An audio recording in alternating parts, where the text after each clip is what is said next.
Budur. Shrek ve onun arvadı Direk. Mirek. Ay Shrek, çok heyecanlıyım hayatım.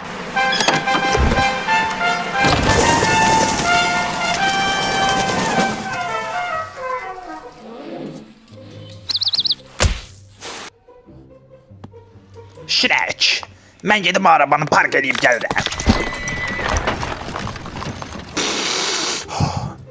Necə gönlünüz 31 vurmuram Fiona, hamısını bura saxlamışam. Ay bəsdir Shrek, evden çıkanda tuvaletten çıkabilmedin. Hayatım bu bizim kızdı az. He, bizim kızdır. Az bəs mən sonsuz deyirəm. Ne vaxtdan belə bir kızımız olub qancıq. Ana, ata, budur sizin kürekeniniz Shrek. Osturan qalandan sıçmasan, elə götün yoxdur. Ve budur. Bu kadar gizli zarafatlardan sonrasına bizim dostlarımız akşam yemeğine oturur. Shrek akşam yemeği edecek.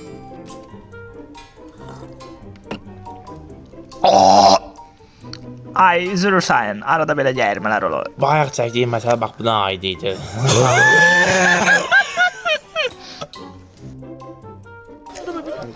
Shrek, içəridəki gey bir-birini sikir. Fu düşeceğiz. Sen nasıl çırık saldı bura.